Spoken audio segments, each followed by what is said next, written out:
Howdy from Texas. How do Dixie and Eric do it?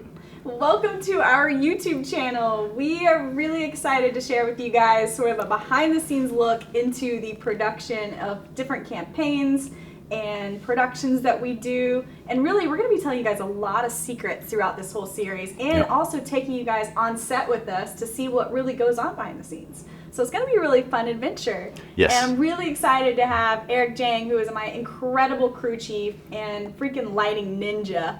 And we're going to be just bantering for the first few videos to give you guys sort of a little bit of a background on all of this stuff.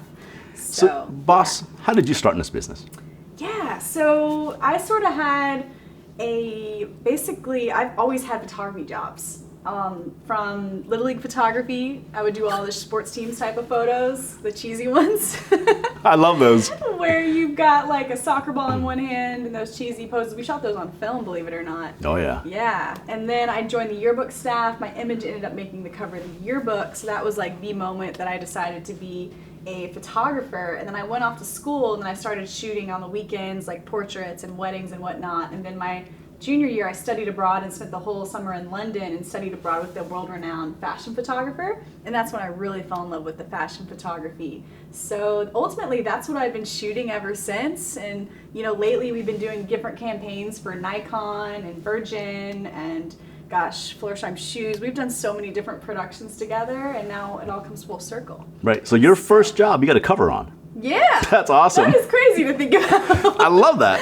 So that's like, boom, you're already at the top. I was like, maybe this is something we should look into, you know? Awesome. So I want to hear more about your background, or tell these guys more about it, because I know a lot about your background. I started in yearbook too, about 8th grade. So cool. And after that, I got into high school. I started taking pictures of the local sporting events around our high school and everything. And one of the local papers came up to me and said, look, they're not going to be able to make all the high school events, so why don't you submit whatever you have, and then if we use them, get $25. So I was like, hey, cool. Sweet.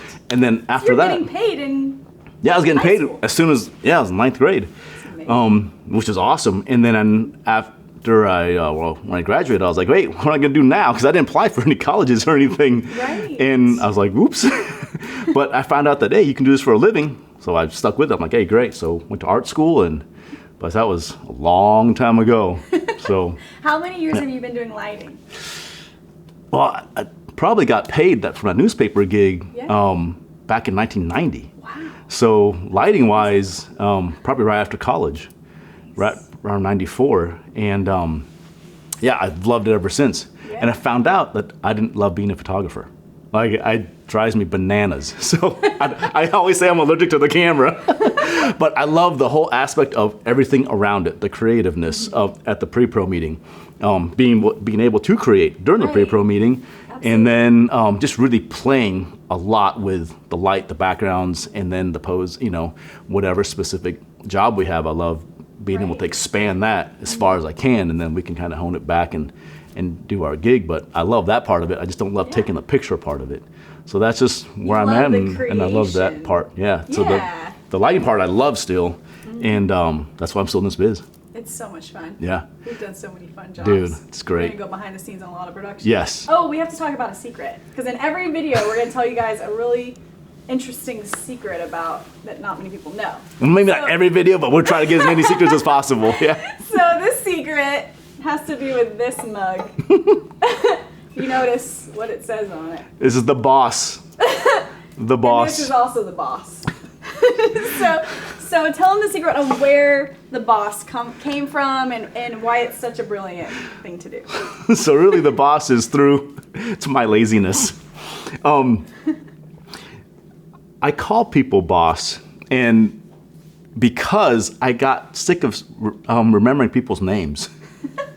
Productions, you have a lot of people on set. Right. Every production, we have different people on set, different clients and all that kind of stuff, which is great that we get to have that versatility, but I just forgot people's names so much that I started calling them boss.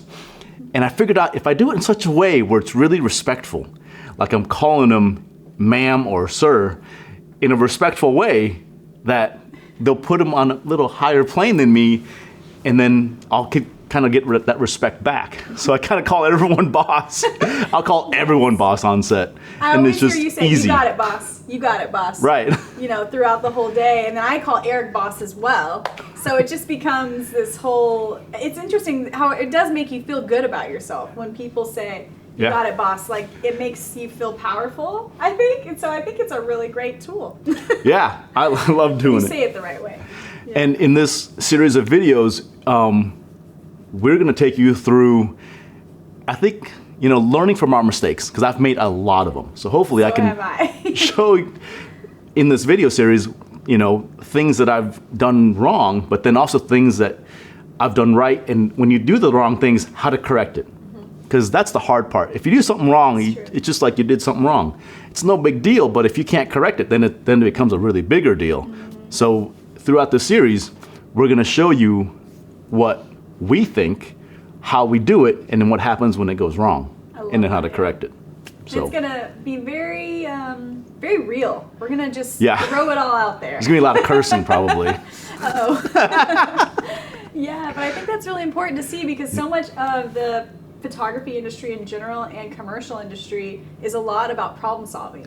Yes. Because I gotta tell you, on every single production we do, the client's gonna tell us something they want on set that we didn't, we weren't aware of before that day. They just come up with something, an idea that they want us to execute, instantly. So you have to be very flexible in this industry, and you also have to have a very good problem-solving muscle that you build as you build your career, essentially. Absolutely. And I've heard this in the past.